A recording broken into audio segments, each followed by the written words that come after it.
Salut, alors aujourd'hui on se retrouve pour une vidéo vraiment très spéciale. De toute façon vous l'avez vu dans le titre. En tout cas j'espère vraiment que la vidéo vous plaira, que le fait qu'elle soit longue ne vous gênera pas, parce que oui, je suis désolée, elle sera longue. De toute façon je la fais en deux parties pour vraiment ne pas vous alourdir cette vidéo, parce que je n'ai pas envie de me mettre une contrainte de temps, tout simplement parce que ce sont des sujets qui sont vraiment importants et qu'il y a beaucoup de détails que je dois vous donner. Alors, une de mes lumières a décidé de tomber en panne, et pour le micro, je ne sais absolument pas s'il va marcher aujourd'hui. De toute façon, quoi qu'il se passe, je finirai cette vidéo. Donc voilà, j'espère en tout cas que le micro marchera, ça sera beaucoup mieux pour vous, mais bon, voilà. Alors, je tiens d'abord à vous dire que j'ai déjà fait une vidéo comme celle-ci. Il y en a déjà d'une existante sur YouTube, mais de toute façon je vais l'enlever et je vais la remplacer par celle-ci. Tout simplement parce que quand j'étais un tout petit peu plus jeune, j'ai fait une vidéo similaire. À la base je voulais la mettre sur Facebook, mais comme le format était trop lourd, je l'ai mis sur YouTube, donc c'était pas du tout prévu, donc j'étais moins stressée dans cette vidéo, alors que dans celle-ci, je sais que vous allez tous la voir et ça me stresse énormément. Je suis très angoissée, je pense que ça se voit. Et en fait cette vidéo je trouvais qu'elle était totalement incomplète parce que je voulais absolument faire vite, donc du coup je vous la refais et elle sera beaucoup plus complète, et en plus vous pourrez vous la voir sur cette chaîne. Alors je vais tout de suite faire un très gros disclaimer parce que ça me semble nécessaire tout simplement. Alors dans cette vidéo je vais utiliser le mot parent, père, mère, mais ce sont des mots que je n'utilise plus dans ma vie quotidienne, tout simplement parce que je pense que le mot parent ça se mérite, et comme vous allez le voir tout au long de cette vidéo, vous allez tout de suite comprendre pourquoi je n'utilise plus le mot parent. Et tout simplement parce qu'il ne le mérite pas, et ça vous allez le comprendre. Je sais que ça peut vous choquer pour le moment, mais vous allez tout à fait comprendre la suite. Je vais aussi activer les commentaires, chose que je n'avais pas faite pour ma première vidéo. Alors, je vous le dis tout de suite, les commentaires négatifs, très injurieux ou quoi que ce soit seront effacés. Je vous le dis directement. Voilà. Et s'il y a des témoins de Jéhovah qui passent par là et qui veulent laisser des commentaires, déjà je ne vois pas ce que vous faites sur cette vidéo, tout simplement parce que regarder des vidéos soi-disant d'apostats, ça vous est interdit. Donc je ne sais pas ce que vous faites là. Et pour les autres personnes d'autres confessions, les chrétiens, etc., qui veulent me dire oui mais il faut croire en Dieu, Dieu est là pour t'aider, machin et tout. Pour ma première vidéo j'avais eu plein de messages Facebook comme ça. Croyez une chose, aujourd'hui j'ai mes propres croyances, elles me conviennent très bien, et Dieu n'en fait pas partie, donc ça sert à rien de m'en parler. Alors cette vidéo a vraiment pour but de sensibiliser, je ne veux pas être prise en pitié ou quoi que ce soit, ce n'est vraiment pas le but, parce qu'aujourd'hui j'ai terminé ma guérison si vous voulez par rapport à mon passé, et ce n'est absolument pas pour qu'on me pleure, c'est juste pour vous sensibiliser à des thèmes comme la secte, les manipulations mentales, le viol, le décès. C'est vraiment ce dont j'ai envie, c'est de vous aider, peut-être vous qui êtes en plein doute, qui avez vécu des choses similaires ou quoi que ce soit.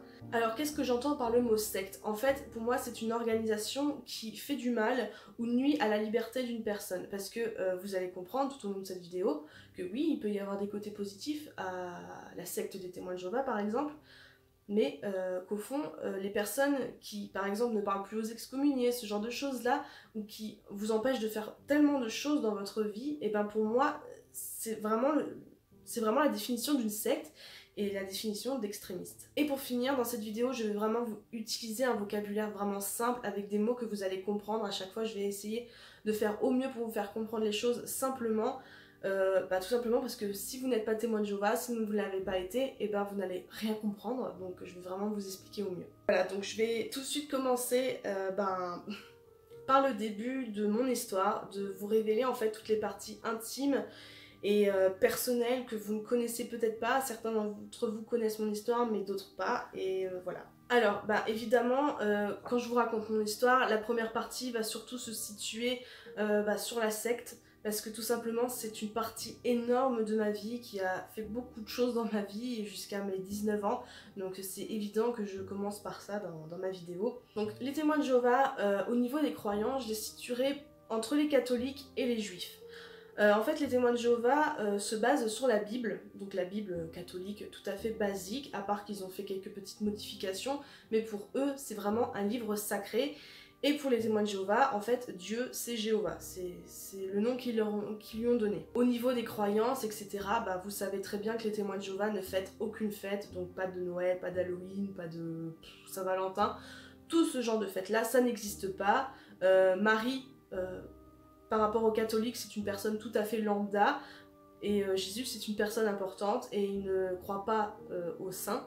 Donc il n'y a pas de saints chez les témoins de Jéhovah. Et il n'y a pas de croix non plus. Les témoins de Jéhovah n'ont pas de symbole en fait. Les choses dans lesquelles ils croient, la chose vraiment principale, c'est la fin du monde. Eux, ils appellent ça Armageddon. En fait, c'est le jour où Dieu enverra son fils Jésus sur terre pour tuer toutes les personnes méchantes. Et qu'est-ce qu'ils entendent par personnes méchantes? C'est toutes les personnes qui ne sont pas témoins de Jéhovah. Donc pour eux, c'est l'Armageddon et c'est vraiment ça qu'ils attendent avec beaucoup de ferveur et que du coup, ils prêchent. Donc vous avez sûrement dû en voir toquer chez vous pour vous proposer d'étudier la Bible avec eux. Et ben ça, c'est leur activité principale. En fait, c'est pour attirer le plus de monde possible pour les sauver de l'Armageddon. Alors, faut savoir que les témoins de Jéhovah, c'est vraiment une manipulation mentale, émotionnelle tout au long de la vie. Ils vous manipulent du début à la fin et ça commence vraiment dès tout petit. Donc de toute façon ça vous allez tout de suite le comprendre. Toute la vie des témoins de Jéhovah tourne autour de cette religion. C'est vraiment leur activité principale. C'est pas comme certains catholiques où c'est juste une foi, hein, une croyance tout à fait normale. Chez les témoins de Jéhovah, c'est vraiment une activité au quotidien. Ça ne laisse aucun temps libre et en fait c'est pas qu'ils vous forcent à faire les choses, c'est qu'ils vous forcent, ils forcent votre conscience à vous dire si je fais pas ça, je vais pas aller au paradis, ce genre de choses là. Je vais tout vous expliquer par la suite. Alors, si on revient un peu à mon histoire personnelle, depuis mon enfance, en fait j'ai été une enfant qui n'a pas vraiment reçu d'amour. Alors c'est pas pour autant que mes parents ne m'emmenaient pas voir les médecins, etc. quand j'étais malade, ce genre de choses là, mais on ne peut pas parler d'amour. D'ailleurs je ne me souviens pas de beaucoup d'étreintes avec ma mère ou mon père. Donc j'ai pas reçu d'affection de la part de mes parents, si je puis dire. C'était pas vraiment de l'affection, et est-ce qu'on peut vraiment utiliser le mot affection dans ce que vous allez voir par la suite? Vous allez en juger par vous-même. Alors depuis toute petite, j'ai quand même gardé en moi cette petite étincelle rebelle, cette petite flamme qui brûlait en moi et qui m'a sauvé la vie, je peux dire. Et aussi, il y a une partie très importante de mon enfance qui a fait en sorte que je suis telle que je suis aujourd'hui. En fait, c'est mon amitié avec Léa. D'ailleurs, si tu passes par là, voilà, je te remercie pour tout ce que tu m'as donné et pour m'avoir aidé à garder justement cette étincelle au fond de moi. C'est vraiment cette amitié qui a vraiment joué la part la plus importante de ma vie pour me sauver par la suite. En fait, Léa, c'était une amie, on s'est connus à la maternelle, c'était vraiment ma meilleure amie, vraiment la personne qui comptait le plus pour moi.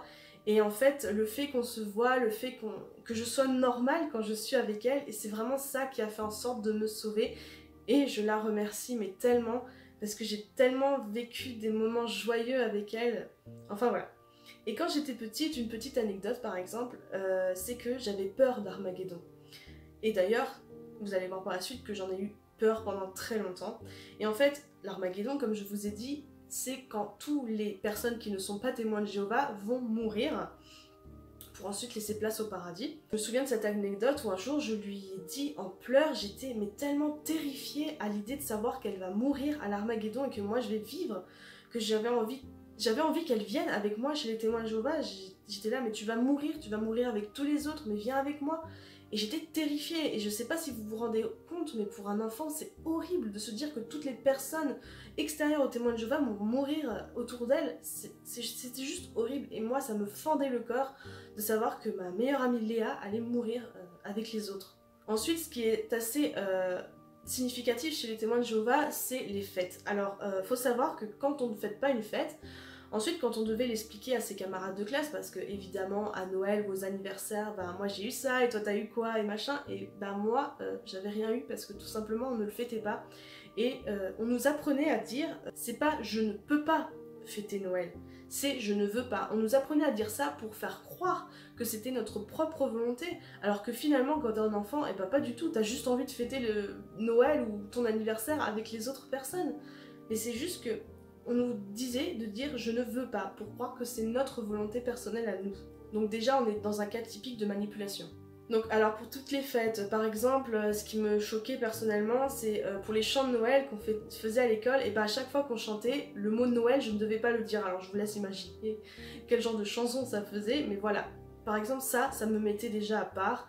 Pour les anniversaires, c'était pareil, je ne devais pas aller aux anniversaires de mes copines, et moi-même, je n'avais pas d'anniversaire. Alors, pour une enfant de 10 ans, à peu près, allez expliquer ça à tous vos camarades et ne pas passer pour un extraterrestre. Voilà, donc j'étais tout de suite mis à part par tous les autres, sauf par mon amie Léa qui était vraiment très très gentille. La réponse des témoins de Jéhovah à ça, c'est qu'il n'y a pas besoin d'un jour spécial pour fêter les anniversaires, parce que on a des cadeaux toute l'année en fait. Alors, peut-être que dans certaines familles de témoins de Jéhovah c'est le cas, mais en tout cas dans la mienne ce n'était absolument pas le cas. Donc j'étais pas non plus, je croulais pas du tout sous les cadeaux, c'est pour vous dire. Et en fait, vous comprenez maintenant pourquoi ça me tient tant à cœur de fêter Noël, de fêter mon anniversaire ou l'anniversaire des autres, parce que j'ai tellement été privée de ça et j'en ai vraiment souffert. Certains témoins de Jéhovah, anciens témoins de Jéhovah, n'en ont pas du tout souffert et je suis vraiment contente pour eux. Mais moi, personnellement, ça me fait vraiment du mal et c'est pour ça que maintenant j'y porte tellement d'intérêt, ça a tellement de symboles pour moi de fêter Noël. Mon premier sapin que j'ai mis dans notre salon, mais j'étais tellement heureuse, j'étais tellement émue de faire ça, c'est con.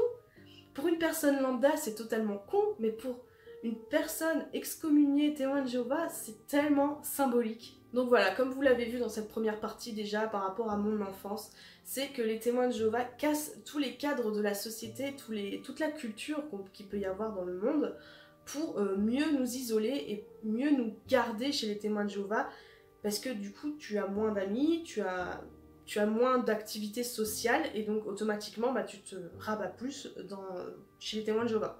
Alors maintenant on va parler de l'adolescence, donc c'est vraiment la partie la plus dure la plus dure en fait de la vie déjà de base, mais en plus chez les témoins de Jéhovah c'est encore pire. Quand j'étais enfant, j'étais plus joyeuse, j'avais tendance à aller voir les personnes, à parler avec eux, etc.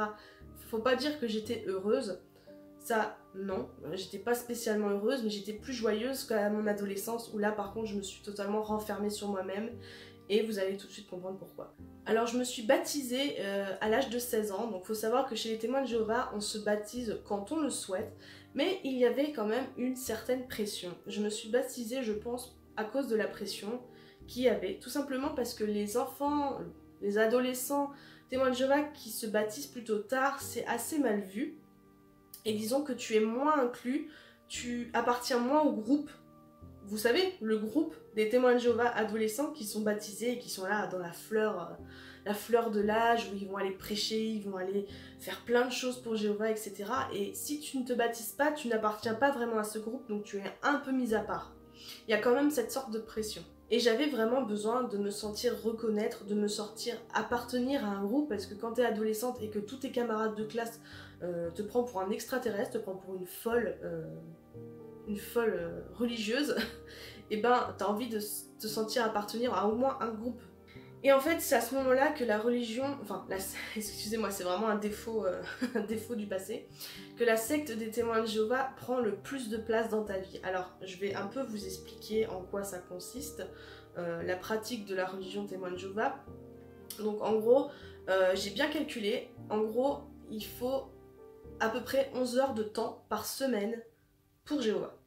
Je vais vous expliquer. Alors premièrement, la prédication, c'est au minimum 10 heures par mois. Au minimum, je dis bien. Sachant que quand tu fais 10 heures par mois, t'es plutôt mal vu parce que tu fais vraiment le strict minimum. Donc il faut vraiment faire plus. Donc je dis bien au minimum. La prédication, je vous l'explique un petit peu avant, mais en gros, c'est aller chez les gens, toquer chez les gens et leur proposer d'étudier la Bible, leur proposer des brochures. Donc tout ça, c'est une très très grosse partie de la vie des témoins de Jéhovah. Donc ensuite, il y a toutes les réunions. Alors les réunions, en fait, c'est un peu comme chez les catholiques, c'est les messes. Et chez les témoins de Jéhovah, maintenant c'est 2 fois par semaine, avant c'était 3. Donc en fait, c'est à peu près entre 4 et 5 heures, je ne sais plus exactement, ça remonte. Mais voilà, c'est 2 fois par semaine, 2 heures à peu près, hein, je ne sais plus. Et en gros, tu restes pendant 2 heures à écouter des discours, à discuter. En fait, chez les témoins de Jéhovah, comment vous expliquer simplement en fait, vous avez des brochures, vous levez le doigt pour répondre, il y a une lecture qui se fait, vous avez aussi des cantiques, des prières. Donc tout ça, après les cours, ça prenait 2 fois par semaine, 2 heures. Plus tous les moments où vous allez étudier la Bible chez vous. Vous allez avoir votre propre éducation spirituelle dans la semaine. Il y a aussi les préparations pour justement ces réunions où vous devez souligner ce que vous allez répondre, etc., étudier la Bible. Tout ça, ça prend au minimum 11 heures par semaine, minimum. Plus les grandes assemblées, je ne sais pas si certains d'entre vous en ont entendu parler, mais 3 fois par an, il y a des assemblées qui se font sur 2-3 jours, ça dépend. Donc ça aussi, ça prend beaucoup de temps parce qu'il faut préparer, il faut écouter, il faut prendre des notes, etc. Et déjà pour un enfant, c'est très très compliqué de rester sage pendant toute une journée entière ou pendant les réunions plusieurs fois par semaine. Déjà ça c'est difficile, mais pour un adolescent c'est encore plus dur parce qu'il y a les cours à préparer, il faut réviser, etc.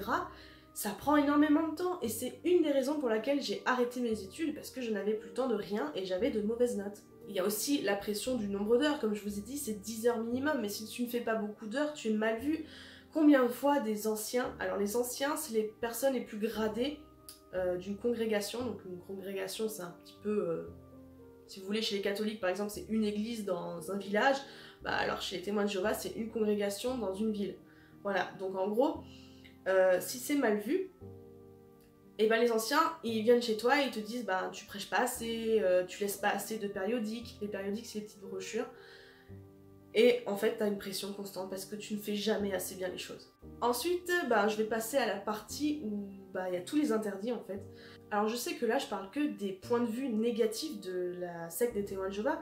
Évidemment qu'il y a des aspects positifs, par exemple apprendre à ne pas mentir, apprendre à ne pas voler, apprendre la vie quoi. Mais j'ai envie de dire, il n'y a pas besoin d'être témoin de Jéhovah pour savoir parler poliment, pour être une bonne personne en fait. Donc moi je vous parle des aspects négatifs parce que c'est une grosse partie de leur secte tout simplement. Donc là je vais vous énumérer toutes les choses qui sont interdites, les choses à ne pas faire et vous allez vous dire mais c'est ça s'en prendre le chou quoi. Alors premièrement, tous les livres, les jeux, les films, les musiques, tout ça à caractère par exemple magique, comme Harry Potter, c'est tout simplement interdit à regarder.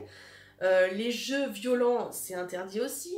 Les musiques qui parlent de choses que les témoins de Jéhovah ne pratiquent pas, c'est interdit. Par exemple, un truc tout con, enfin vous allez voir, un jour j'écoutais la musique de Céline Dion et une des phrases c'était « Je te jetterai des sorts pour que tu m'aimes encore ». Et une fois, une sœur, donc c'est comme ça qu'ils s'appellent à l'intérieur, frère et sœur, c'est comme ça qu'ils s'appellent. Une sœur est venue me voir et m'a dit « Non mais attends, réécoute la musique, si je te jetterai des sorts, c'est de la magie, donc pourquoi tu écoutes cette musique ?» Vous voyez, rien que des trucs comme ça. Et en fait, à chaque fois tu es en train de te dire « Mais est-ce que cette musique, elle est validée ? Est-ce que ce film, il est validé ?» Tu es toujours en train de te poser la question « Mais si je regarde ça, est-ce que je vais être punie ? Est-ce que Jéhovah, lui, il me regarde, qu'est-ce qu'il va penser de moi ?» Vous voyez, en fait, c'est une prise de tête constante. Évidemment, il ne faut pas... il ne faut pas insulter, il ne faut pas dire d'injures, donc tout ce qui est con, merde, etc. c'était interdit à dire. C'était aussi interdit de jurer, donc je te jure que je ne ferai pas ça, ça c'était interdit de le dire. Pas le droit de faire chin aussi, parce que c'est superstitieux. Au niveau de la tenue, alors là la tenue, c'était vraiment très compliqué. Fallait toujours être habillé en robe ou en jupe. Si la robe ou la jupe est au-dessus du genou, c'était très mal vu. Pas de décolleté, pas de bras dénudés, pas de bijoux trop farfelus, faut pas avoir de piercing évidemment, pas de tatouage encore moins, alors ça c'était... No way. Un truc tout bête, mais par exemple un jour j'ai mis un bracelet de cheville parce que je trouvais ça très beau et je me suis fait reprise tout simplement parce que les bracelets de cheville selon le côté où tu le mets ça veut dire que t'es lesbienne ou pas. Voilà, donc j'ai plus le droit de porter de bracelet de cheville, pas non plus de bracelet brésilien parce que c'est superstitieux. Les cheveux courts aussi, c'était très mal vu. Bon, moi j'avais les cheveux longs à l'époque, mais les personnes qui avaient les cheveux courts, c'était très mal vu pour une femme. Ensuite, par rapport à l'emploi et aux études, alors les études, c'est très mal vu si tu en fais trop, tout simplement parce que tu n'accordes pas assez de temps pour Jéhovah. Tu en accordes plus pour tes études que pour Jéhovah, donc c'est très très mal vu. Donc c'est mieux de faire des petites études, d'avoir un emploi à mi-temps pour avoir plus de temps pour Jéhovah et pour prêcher. Donc ça c'est très très bien vu, sauf que tu gagnes quasiment rien avec des toutes petites études ou alors avec un mi-temps, c'est très difficile de vivre. Et en plus, faire des études, ça fait quoi? Eh ben ça fait réfléchir. Ça permet aux personnes de se poser des questions sur la vie, etc. Et ça, les témoins de Jéhovah, ils aiment pas. Ils aiment pas que tu te poses trop de questions sur la vie parce que ça risque de nuire à ta spiritualité. Au niveau des amitiés chez les témoins de Jéhovah, c'est très compliqué. Et c'est pour ça que je n'ai eu quasiment pas beaucoup d'amis chez les témoins de Jéhovah. Parce que c'était d'une hypocrisie sans nom. Et en fait, c'est pour ça que moi, je me sentais pas bien chez les témoins de Jéhovah, où je me renfermais sur moi-même, parce que tu ne pouvais pas dire ce que tu pensais. Parce que si tu disais quelque chose que tu pensais qui n'était pas en accord avec la Bible, eh ben, tu te faisais balancer, tout simplement. J'avais une amie qui m'a balancé un jour, alors que je lui avais dit un truc très intime, et honnêtement, tu t'as confiance en plus personne, et tu sais plus où te mettre, et du coup tu gardes tout pour moi-même. Et c'est pour ça que je suis très introvertie. C'est parce que j'ai appris à tout garder pour moi, à ne rien dire, ne rien laisser paraître, pour ne pas être mis de côté ou être puni, etc. Et maintenant que je suis dans ma sorte de guérison, si on veut, je sors tout. Je ne garde plus rien pour moi, ça peut en gêner certains, je le sais, mais on m'a tellement muselée avant que je ne peux plus garder les choses pour moi. Maintenant, c'est pour ça que je fais cette vidéo. Je ne peux pas garder les choses pour moi parce que c'est juste inhumain. Alors, aussi, une des parties des témoins de Jéhovah, évidemment, c'est par rapport au sang. Alors, ça a quand même beaucoup évolué depuis des années, sachant que les techniques médicales aussi, donc ils se cachent derrière ça, ils sont là en train de dire ouais mais on n'accepte pas de sang, mais les techniques médicales ont évolué, donc on peut faire en sorte de ne pas avoir de transfusion et quand même s'en sortir. Ouais, mais sauf que parfois c'est nécessaire d'avoir besoin de sang, parce que les témoins de Jéhovah ne veulent pas se faire transfuser et ne consomment pas, par exemple, du boudin, par exemple, où il y a du sang dedans. Et c'est pas qu'ils s'en vantent, mais quand une personne n'a pas accepté de sang, par exemple, il y a eu un exemple où une petite fille d'une famille témoin de Jéhovah allait mourir si elle n'acceptait pas de sang. Et les parents ont dit non, elle n'acceptera pas de sang, Jéhovah ne veut pas qu'elle se fasse transfuser, donc elle ne s'est pas fait transfuser, mais elle est morte. Voilà. Et pendant les assemblées, ils parlent de ça et ils s'en vantent en fait presque. Ils sont là, vous avez vu, cette petite fille n'a pas accepté de sang, elle va aller au paradis. Et oui, c'est ça qu'ils se disent, ils vont dire ouais mais elle est morte, mais elle va aller au paradis, on va la retrouver, donc c'est pas un problème. Et ils s'en vantent presque, ils se vantent de la mort d'une petite gamine. Je suis vraiment désolée, alors la vidéo a coupé parce que j'ai pas beaucoup de place dans mon téléphone, je suis désolée. Du coup j'ai enlevé mon micro parce que de toute façon évidemment il n'a pas marché. Voilà, donc pour en venir à nos moutons, en gros, la question qui se pose, c'est est-ce qu'il y a vraiment de l'amour chez les témoins de Jéhovah? Est-ce que c'est du vrai amour? Parce que de toute manière, si il en vient à ce que vous soyez transfusé de sang et que vous n'ayez pas le droit, du coup, de vous faire transfuser et que, du coup, vous mourrez, où est l'amour là-dedans? Comment on peut laisser mourir son propre enfant juste pour suivre des principes bibliques? Et c'est là où je veux en venir sur le côté extrémiste, c'est que des parents normaux ne feraient jamais ça. Donc voilà, la question d'amour, d'affection se pose vraiment. Et donc la partie aussi où je voulais revenir, c'est vraiment qu'il y a une pression constante, tout simplement parce que chez les témoins de Jéhovah, Jéhovah voit tout, il voit tout ce que vous faites, il lit dans votre cœur, dans vos pensées, et vous êtes toujours à l'affût, vous êtes toujours là en train de vous dire ouais mais j'ai pensé ça, qu'est-ce qu'il va penser de moi, mince faut que je prie, faut que je m'excuse, Jéhovah va... qu'est-ce qu'il va penser de moi, il va me punir, toujours dans cette pression constante de se dire mes pensées sont mauvaises ou ce que j'ai fait c'est mauvais, il faut absolument que je lui en parle, que je prie Jéhovah pour qu'il m'excuse. C'est horrible de vivre avec en fait une personne en fait qui n'existe pas et qui lit dans vos pensées, et vous êtes en fait toujours en train de vous mettre une pression, mais c'est une auto-pression parce qu'il n'y a personne pour vous juger comme ça. Et voilà, la partie où je voulais en venir, c'est Armageddon. Alors ça fait je crois 1 ou 2 ans que j'ai réussi à ne plus avoir peur d'Armageddon, et je vais vous mettre tout de suite une image qu'on retrouve dans une des publications des témoins de Jéhovah qui m'avait fortement choquée quand j'étais plus jeune. Je vais tout de suite vous la mettre, vous allez comprendre.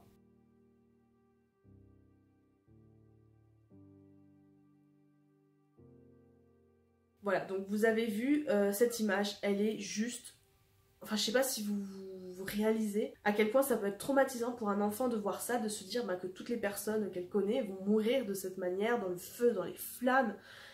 C'est juste horrible. Et cette Armageddon, en fait, ça m'a toujours fait peur jusqu'à il y a pas longtemps.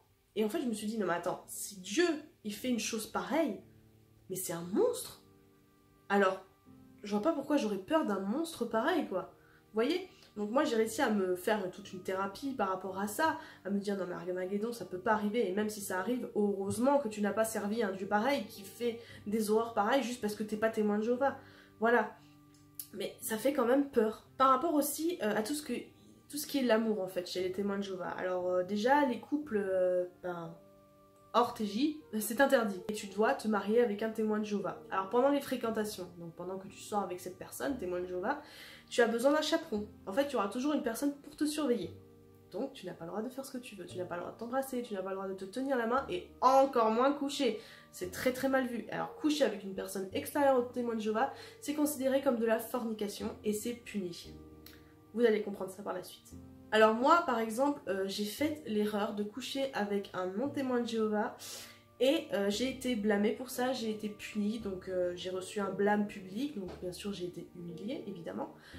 Mais voilà, j'étais pas parfaite, je suis tombée amoureuse de quelqu'un d'autre, tout simplement qui n'était pas témoin de Jéhovah et j'étais punie pour cela, mais ça n'en fait pas moi une personne monstrueuse, c'est juste que j'étais une personne amoureuse. Voilà, donc maintenant on a parti de tout ce qui est la grosse partie des témoins de Jéhovah qui a fait un gros moment de mon passé, si je puis dire, et jusqu'à mes 18 ans, tout s'est passé comme ça. Et j'ai rencontré Noah. Donc là, je vais vous parler de Noah, sachant que dans ma première vidéo, j'en ai quasiment pas parlé, tout simplement parce que j'avais envie de le garder pour moi. Mais aujourd'hui, je me sens prête de vous en parler plus en détail, parce que c'est très très très dur pour moi de vous dire tout ça. Alors Noah, c'était pas un témoin de Jéhovah. Je l'ai rencontré pendant un mariage, c'était le photographe du mariage, donc il avait 27 ans, moi j'en avais 18 ou 19 ans. Donc voilà, évidemment il y avait un gros écart d'âge, mais c'était pas du tout problématique pour moi. Donc c'était un homme de 27 ans qui était guitariste, photographe de mariage, et j'en étais tombée complètement amoureuse, et c'était vraiment mon plus gros amour, premier amour, si je puis dire. Et donc notre couple se faisait en secret, je n'en ai parlé à personne, quasiment pas même à mes amis hors témoins de Jéhovah, donc c'était pour vous dire, j'avais tellement peur que ça se sache et je l'aimais tellement que j'avais vraiment envie de garder tout ça pour moi, de le révéler à personne au risque qu'on soit pris en flaque quoi. Et un jour, il a eu un accident de voiture. Alors il se plaignait déjà de maux de tête avant, mais on n'en avait pas vraiment fait attention parce que bon, tout le monde peut avoir mal à la tête. Et un jour il a eu un accident, il se trouve qu'il a eu cet accident parce qu'il a perdu connaissance. Donc du coup, le jour de l'accident, on m'a appelé moi parce que j'étais le numéro de téléphone, ils ont pris mon numéro de téléphone. Et du coup, ils m'ont appelé, je l'ai rejoint à l'hôpital.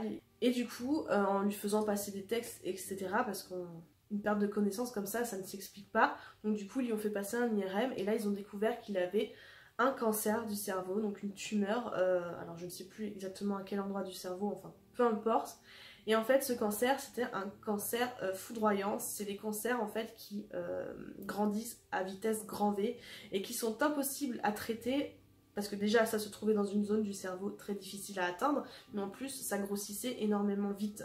Noah était atteint d'un cancer du cerveau. Donc, le fait que c'était impossible de le soigner, et ben, on a compris tout de suite qu'il allait mourir et surtout qu'il allait mourir dans pas très longtemps. Le jour où il a eu cet accident, il avait 3 mois à vivre. Je suis désolée, hein, mais c'est difficile d'en parler.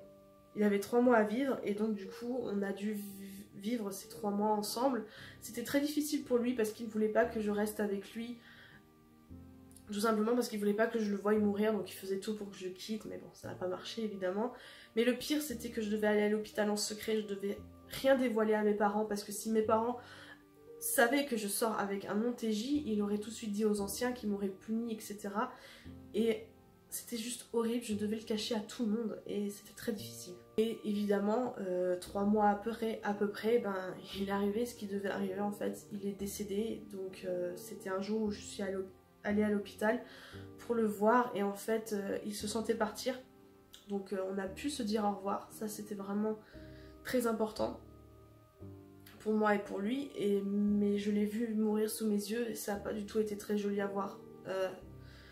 Médicalement parlant, c'était très très horrible. Du coup, je devais faire mon deuil en secret, je ne devais en parler à personne et je crois que ça a été le plus dur parce que autant l'accompagner, cacher que j'allais à l'hôpital c'était facile, mais l'avoir vu mourir sous mes yeux comme ça et devoir cacher à tout le monde que j'étais amoureux d'un homme qui est décédé, ne pas pouvoir en parler à mes parents, c'était juste horrible, horrible. J'ai dû faire mon deuil toute seule et tout intérioriser et ça m'a déchiré de l'intérieur. Mais c'est pas fini, il s'est passé encore d'autres choses après et ça n'est pas allé en s'améliorant.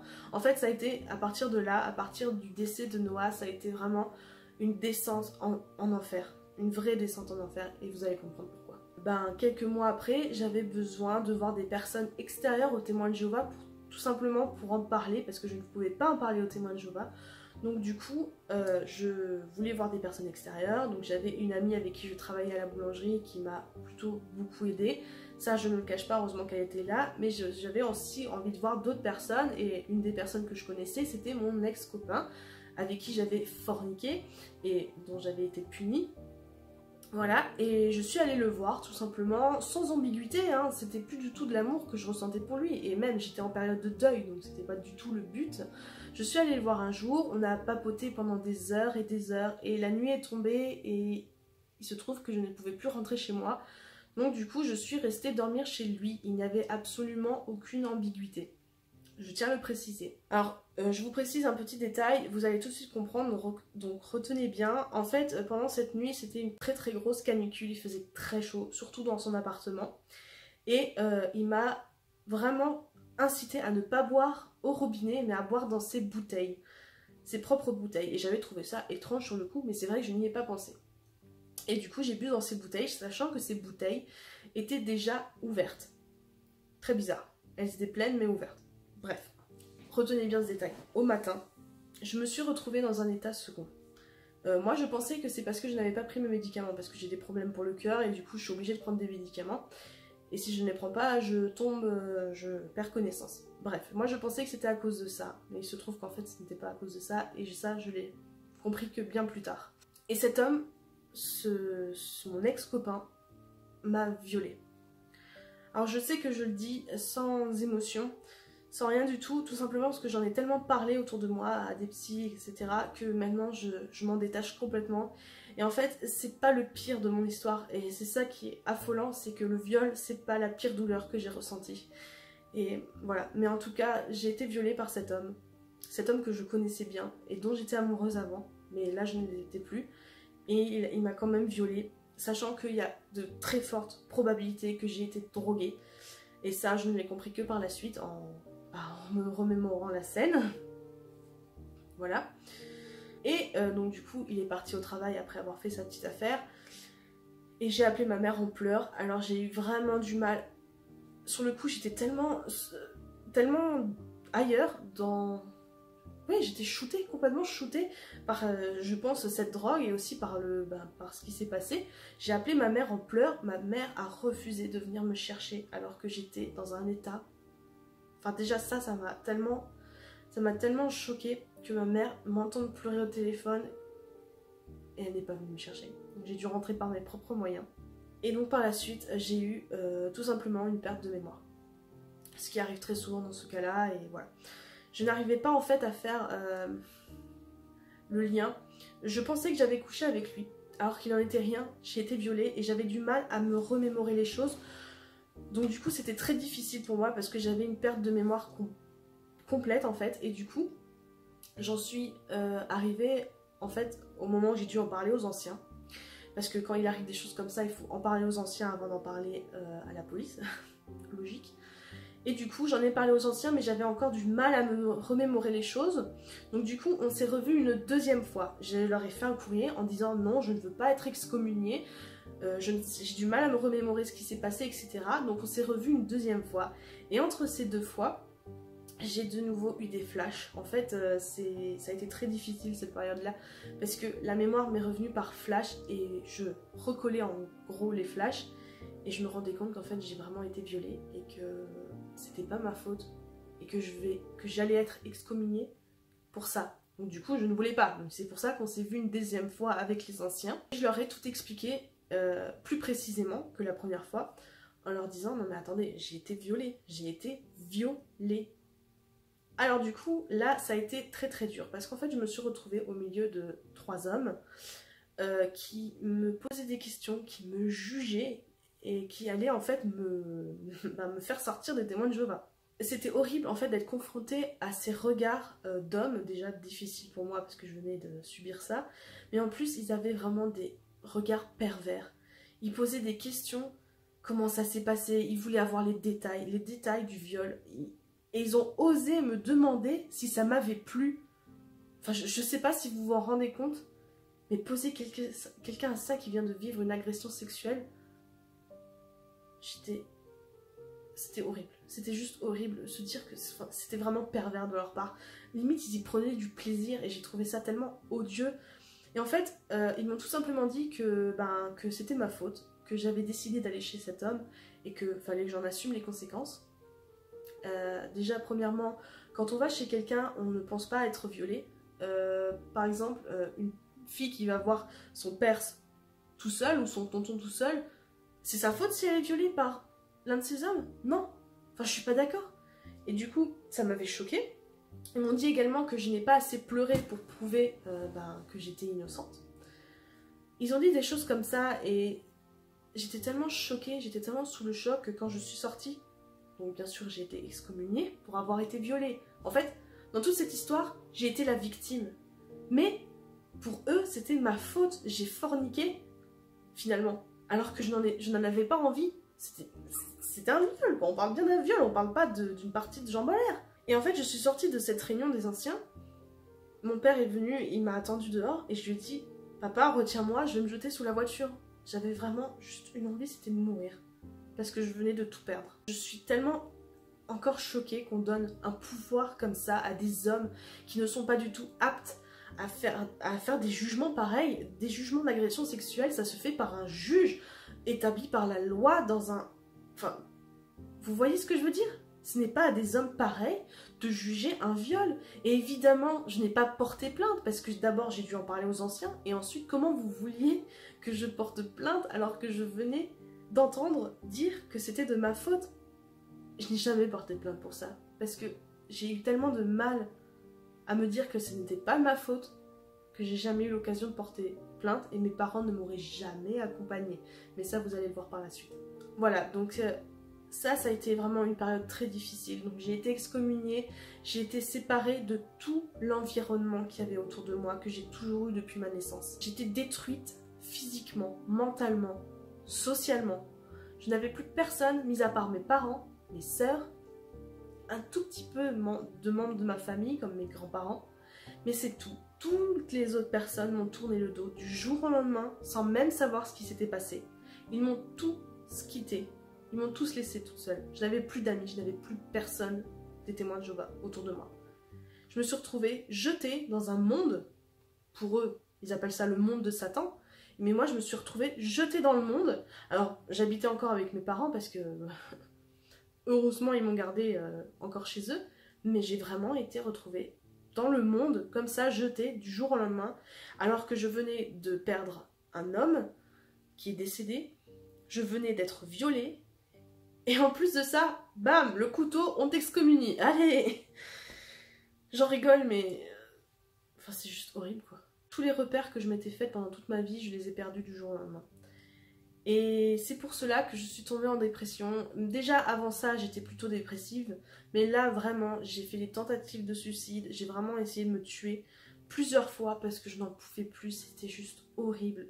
Je sais que là, j'ai l'impression que vous avez l'impression que je me plains, etc. Mais c'est juste que j'ai envie de vous expliquer la douleur que ça m'a faite. Que c'est juste... Et que ça peut se reproduire, c'est ça le pire, c'est pour ça que j'ai envie de vous sensibiliser pour tout ça. Les témoins de Jéhovah ne sont pas des anges, au contraire. Et à partir de ce moment-là, pendant toute ma dépression, j'ai dû faire un choix. Au début, j'ai eu envie de mourir, comme je vous l'ai dit, mais j'ai dû me battre, et j'ai voulu me battre. En fait, je me suis dit, non, attends ma fille, c'est pas ta faute, t'as été violée, t'as subi tout ça. En quoi c'est ta faute? En quoi c'est à toi de souffrir pour eux? Non, tu vas te battre. Et tu vas te battre bien pour vivre, tu vas remonter la pente. Et j'ai remonté la pente toute seule. Et c'est ça qui est important, c'est que je n'ai eu besoin de personne pour m'aider. Je me suis battue toute seule, contre moi-même, contre les personnes autour de moi. J'ai dû tout faire toute seule. Et en fait, c'est là où je veux en venir, c'est que la force, elle ne vient pas des autres, elle vient de vous. C'est vous qui avez la force de vous sortir de la dépression, qui avez la force de dire merde à toutes ces personnes qui ont essayé de vous écraser. Voilà, je vais pas vous embêter plus pour la première partie, je trouve qu'elle a déjà été très lourde, je pense qu'elle va être très longue, je m'en excuse, mais j'ai vraiment besoin de vous donner vraiment tous les détails de mon histoire. Par la suite, je vais vous parler de tout ce qui est reconstruction de soi. Il y a eu aussi beaucoup d'autres événements par rapport à mes parents, mes soeurs, etc. que je vais vous raconter par la suite. J'espère vraiment que vous allez regarder cette deuxième vidéo. C'est déjà très bien que vous soyez là à regarder la fin de cette première vidéo, mais j'espère vraiment que vous allez regarder l'autre. En attendant, je ne vais pas vous embêter plus. Si vous avez envie de voir ma vidéo sur la dépression, parce que du coup vous allez maintenant comprendre pourquoi j'ai été dépressive, il suffit de cliquer sur le petit i qui va s'afficher juste là. En tout cas, si ça vous intéresse, si vous avez vraiment le cœur à y aller, n'hésitez pas à me suivre sur Instagram, il va s'afficher juste ici. Moi, ça me fera vraiment très plaisir de vous avoir avec moi. Et à part ça, si vous avez envie de vous abonner à ma chaîne, ça sera juste là. Si vous avez envie de voir une de mes dernières vidéos, ça sera juste ici. Moi, je vous fais de très gros bisous. Je pense très fort à vous. N'hésitez pas à vous abonner, commenter, peu importe. Ça m'intéresserait vraiment d'avoir vos avis. Et ben salut. À la prochaine.